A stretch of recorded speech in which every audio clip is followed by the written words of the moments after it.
Pada awal film, kita diperlihatkan seorang pria tua yang sedang mancing di puncak pegunungan bersalju. Rupanya, ia berada di sana sudah selama 10.000 tahun untuk menunggu bangkitnya dewa. Namun ternyata ketika waktunya tiba, yang bangkit keluar dari makam dewa adalah seorang pria muda yang tak ingat siapa dirinya. Kemudian, pria tua tersebut menyerang si pria muda.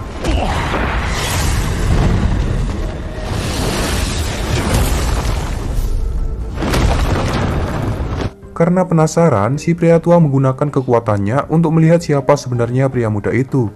Ternyata, pria muda itu adalah Chenan, sang dewa perang. Lalu, si pria tua pergi dan ia menjatuhkan Chenan dari atas pegunungan. 10.000 tahun yang lalu, dewa dan iblis dari 6 alam berkumpul dan memulai perang surgawi. Banyak di antara mereka yang tumbang, dan tetua Tau dari 6 alam mengumpulkan jasad dewa dan iblis, membuat makam untuk mereka, serta memelihara sang dewa perang Chenan agar dia dapat melawan jalan iblis 10.000 tahun kemudian. Scene berganti dengan memperlihatkan putri kaisar bernama Yu'er yang sedang mandi di bawah air terjun dijaga oleh pelayan dan pengawalnya. Tiba-tiba, Chenan terjatuh dari atas tepat di hadapan Yu'er yang sedang mandi. Oleh karena itu, meskipun Chenan tak sengaja, Yu'er menghakimi dan menghajar Chenan serta menyuruh pengawalnya untuk membawa Chenan pergi. Di tempat lain, terdapat seorang tawanan bernama Zilong yang sedang dirawat oleh Ruo Sui karena terluka dihajar oleh tawanan yang lain. Sementara itu, di lantai bawah, para tawanan ingin melakukan pemberontakan. Mereka mengambil pedang yang mereka sembunyikan di bawah jerami dan membunuh sebagian penjaga sehingga mereka dapat keluar dari sel. Serta terjadilah pertarungan antara para tawanan dengan para penjaga. Ruo Sui bersama Zilong yang mengetahui ingin menyelamatkan diri dengan cara melewati sebuah jalan rahasia untuk keluar dari penjara bawah tanah. Rupanya, jalan rahasia yang mereka lewati adalah jalan untuk memindahkan tawanan pilihan yang memiliki kekuatan spiritual. Yang berarti, semua tawanan yang berada di penjara bawah tanah memiliki kekuatan spiritual. Kini, kekuatan spiritual Zilong pulih kembali, dan ketika ia mendekati cahaya yang ia lihat, ia tertarik cahaya tersebut. Untung saja, Ruo Sui menolongnya dan orang di balik cahaya tersebut menyerang mereka sehingga mengharuskan mereka untuk kembali ke penjara bawah tanah lagi. Namun sayangnya, terdapat tawanan yang mengetahui identitas Ruo Sui. Dan karena mereka bertiga terkepung para tawanan, dengan terpaksa mereka melawan para tawanan yang menyerang. Lian Er tertusuk pedang ketika ia menyelamatkan Ruo Sui. Dan untung saja, ayah angkat Ruo Sui yang seorang Perdana Menteri bernama Sima datang menolong mereka. Menggunakan kekuatan spiritualnya yang hebat, Sima dapat mengalahkan para tawanan dengan mudah.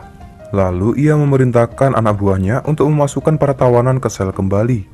Sementara itu, kini Yu'er menarik Chenan dengan mengendarai kudanya. Dan Chenan berhasil menyelamatkan Yu'er dari sebuah kunai yang melesat ke arah Yu'er. Tak berselang lama, datanglah segerombolan bandit menyerang mereka. Ketika mereka bertarung, tiba-tiba dengan otomatisnya kekuatan spiritual Chenan menarik busur surgawi yang berada di sebuah kotak ke tangan Chenan. Lalu Chenan memanah pimpinan bandit hingga terjatuh. Dan pimpinan bandit menyuruh anak buahnya untuk mundur. Beberapa waktu kemudian, Yu'er bersama pasukannya tiba di istana dengan membawa Chenan yang pingsan. Ruo Sui menyambut kedatangan mereka dan ternyata Yu'er pergi dalam beberapa hari ini guna mengambil busur surgawi untuk ayahnya yang sedang sakit. Kemudian Yu'er menunjukkan monyet yang telah ia bawa ke Ruo Sui. Dan ketika Chenan tersadar, ia menyebut Ruo Sui Yusin. Ternyata ketika di surga, Chenan dekat dengan Yusin yang memiliki wajah yang sama dengan Ruo Sui. Tiba-tiba seorang pelayan datang memberitahu Yu'er bahwa kaisar sudah dapat terbangun. Yu'er ingin menemuinya dan saat ia menyuruh pengawal untuk membawa Chenan, Chenan sudah tidak ada di tempatnya. Kini Chenan sudah berubah penampilan dan ia memasuki ruangan kaisar. Ketika ia sedang melihati busur surgawi yang ada di sana, tiba-tiba terdengar suara kaisar bersama Yu'er dan ia bersembunyi di belakang tempat duduk kaisar. Kemudian kaisar beristirahat di tempat duduknya. Tiba-tiba kekuatan spiritual Chenan berkontraksi dengan busur surgawi dan Chenan menahannya dengan memegang kursi kaisar. Ajaibnya, seketika kaisar yang sakit-sakitan menjadi sehat kembali. Dan ketika Chenan melepaskan tangannya di kursi kaisar, kaisar menjadi sakit kembali. Oleh karena itu, Yu'er menduga hal itu disebabkan oleh busur surgawi. Dan ternyata benar, ketika kaisar memegang busur itu, ia menjadi sehat. Tiba-tiba, kekuatan spiritual Chenan membawa busur surgawi ke tangan Chenan, sehingga mereka tahu bahwa Chenan berada di sana. Akhirnya, Ruo Sui menyimpulkan bahwa Chenan memiliki kekuatan spiritual yang sangat besar di dalam tubuhnya.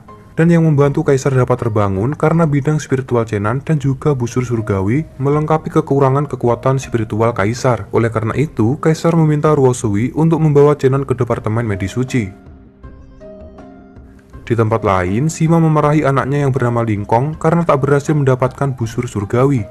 Dan Lingkong memberitahu ayahnya bahwa Yu'er telah menangkap seseorang yang memiliki kekuatan spiritual yang dapat menarik busur surgawi. Namun, ia belum bisa mengendalikan kekuatan spiritualnya. Sementara itu, ketika Chenan sedang tidur, ia sedikit mengingat saat perang surgawi terjadi dan ia berada di sana. Setelah terbangun, ia menemui Ruo Sui dan ia memastikan bahwa Ruo Sui bukanlah Yuxin. Ruo Sui mengatakan kalau ia bukanlah Yuxin dan ia belum pernah bertemu dengan Chenan sebelumnya. Setelah itu, Chenan akan berusaha untuk memulihkan tubuhnya supaya ia dapat mengembalikan ingatannya. Tiba-tiba terdengar suara Lingkong yang memanggil Ruo Sui, dan Ruo Sui menyuruh Chenan bersembunyi sedangkan ia akan menemui Lingkong. Rupanya, kedatangan Lingkong di Departemen Medis Suci untuk memberitahu Ruo Sui bahwa Yu'er telah menemukan seorang pria yang memiliki kekuatan spiritual yang luar biasa. Dan ia menyuruh Ruo Sui untuk memberitahu dirinya jika Ruo Sui melihat pria itu. Ketika Chenan mengintip, ia melihat sepatu Lingkong yang ternyata sama dengan pimpinan bandit yang pernah menyerangnya. Sebelum pergi, terlihat Lingkong sedikit emosi karena ia akan menikahi Ruo Sui, namun Ruo Sui seperti tak mau menikah dengannya. Kemudian, setelah Lingkong pergi, Chenan menemui Ruo Sui dan ia memberitahu bahwa Lingkonglah yang memimpin bandit yang menyerangnya tadi siang. Di tempat lain, Kaisar yang mengetahui bahwa keluarga Sima ingin mendapatkan busur surgawi pun menyuruh Yu'er untuk menyerahkan busur itu agar nyawa mereka tak terancam. Tiba-tiba, segerombolan bandit datang dan terjadi pertarungan antara para bandit dengan pengawal istana. Kemudian, Sima juga datang di sana membunuh bandit yang tersisa. Ia meminta maaf karena terlambat untuk datang dan ia menanyakan keberadaan Chenan.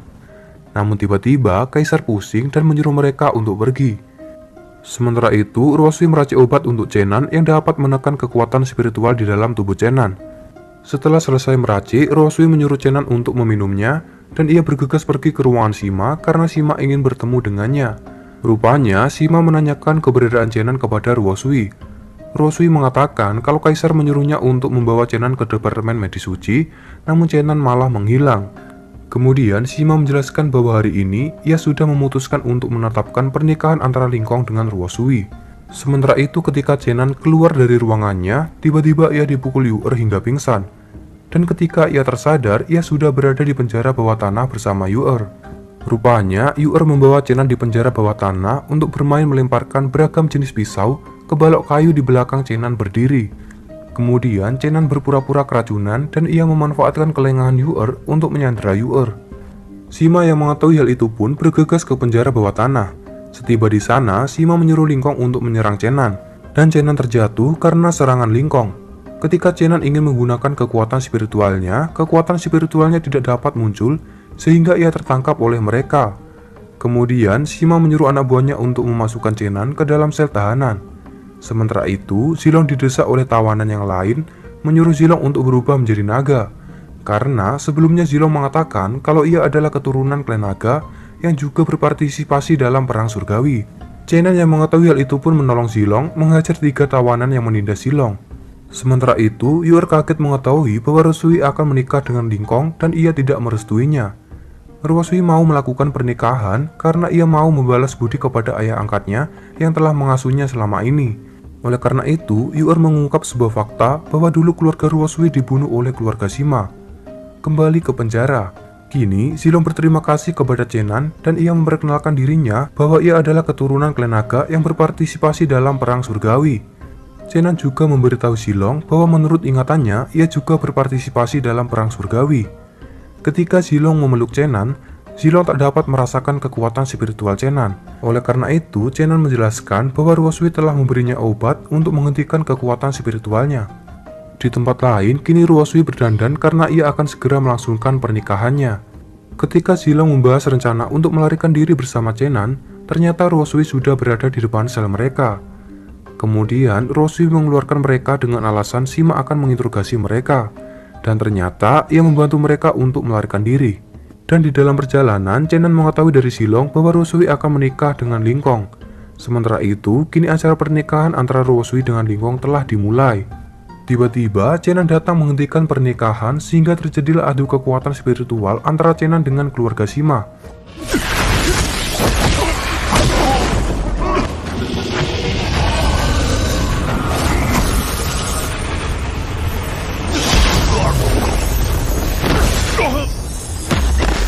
Dan Lingkong harus mati akibat kalah dengan Chenan. Setelah itu, ketika Chenan dan Rosui sedang duduk berduaan, Chenan menanyakan tentang jurus Sima yang dapat menyedot kekuatan spiritual Chenan kepada Rosui. Oleh karena itu, Rosui membawa Chenan ke suatu tempat. Kemudian, Rosui menunjukkan sebuah buku tentang jurus yang Sima pakai. Ternyata, jurus yang Sima pakai adalah jurus menyerap roh murni, teknik rahasia untuk hidup abadi. Ruosui menjelaskan bahwa keluarga kerajaan sebagian besar adalah klan kuno yang memiliki kekuatan spiritual murni, dan untuk menyerap kekuatan mereka hanya dapat dilakukan oleh manusia fana, yang berarti pasti ada orang lain selain Sima di balik semua ini. Sementara itu, kini Sima membawa peti yang berisi jasad putranya ke tempat Xuanzu, yaitu seorang tetua dari 9 provinsi, untuk meminta bantuannya menghidupkan Lingkong kembali. Dari percakapan mereka dapat kita ketahui bahwa Sima mempunyai tujuan merebut tahta, sedangkan Xuanzu ingin menjadi dewa dengan cara memanen kekuatan spiritual keluarga kerajaan pada saat upacara pemberkatan nanti. Kemudian Xuanzu melakukan formasi besar untuk mengambil roh dan kekuatan spiritual Sima. Beberapa waktu kemudian, Chenan, Rosui, dan Silong mendatangi tempat itu. Mereka menghampiri Sima yang sudah mati dan muncullah Xuanzu, serta mereka mengetahui kalau upacara pemberkatan adalah rencana busuk Xuanzu. Dan ketika Chenan ingin menyerang Xuanzu, kekuatan spiritual Chenan malah terserap oleh Xuanzu.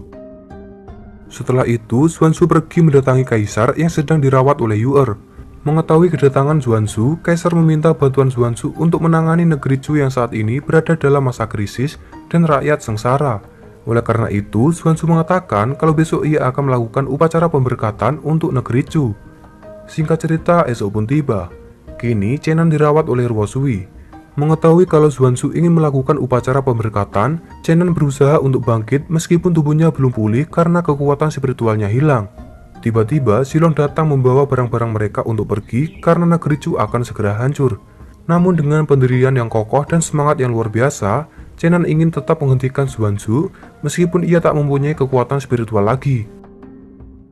Sementara itu, kaisar dan keluarga kerajaan bersiap-siap untuk melakukan upacara pemberkatan. Kemudian, ia mempersilahkan Xuanzu bersama anak buahnya untuk memulai upacara tersebut. Dan Xuanzu langsung membentuk formasi pengambilan roh untuk mengambil kekuatan spiritual keluarga kerajaan beserta kaisar.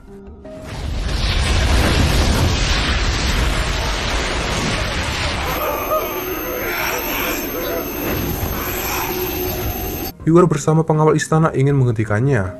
Namun, kekuatan mereka tak dapat menandingi kekuatan Xuanzu bersama pasukannya. Tiba-tiba, Chenan tiba di sana, dan ketika ia ingin menyerang Xuanzu, ternyata Xuanzu membentuk sebuah benteng sehingga Chenan tak dapat menghampiri Xuanzu. Oleh karena itu, Chenan meminta bantuan Ruosui untuk membuka benteng, dan akhirnya mereka berhasil menghancurkan benteng itu. Dalam keadaan tertekan, terdapat seorang pria yang menyelamatkan Chenan dan yang lainnya. Ternyata, pria tersebut adalah Zilong. Kemudian, Zilong maju melawan Xuanzu. Dan karena Xuanzu mengejek Zilong sebagai prajurit perang surgawi yang kabur, akhirnya ia berubah menjadi naga.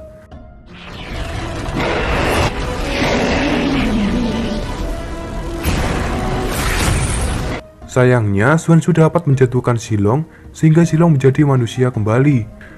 Tiba-tiba, kekuatan spiritual Chenan muncul kembali dan ia bangkit serta dengan otomatisnya busur surgawi datang melekat di tangannya. Kemudian, Zilong dan Xuanzu berubah menjadi naga. Dan Zilong bersama Chenan bekerja sama untuk melawan Xuanzu.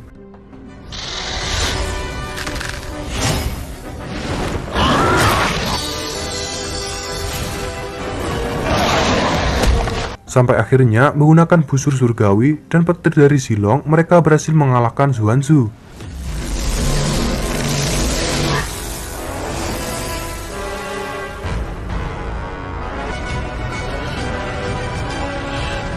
Setelah itu, kaisar dapat terbangun dan ia pulih kembali. Beberapa waktu kemudian, entah untuk mencari apa, mereka berempat kini ingin pergi ke negeri Lin Xuan dengan menunggangi kuda. Selesai, saya Bux pamit, sampai jumpa dan terima kasih.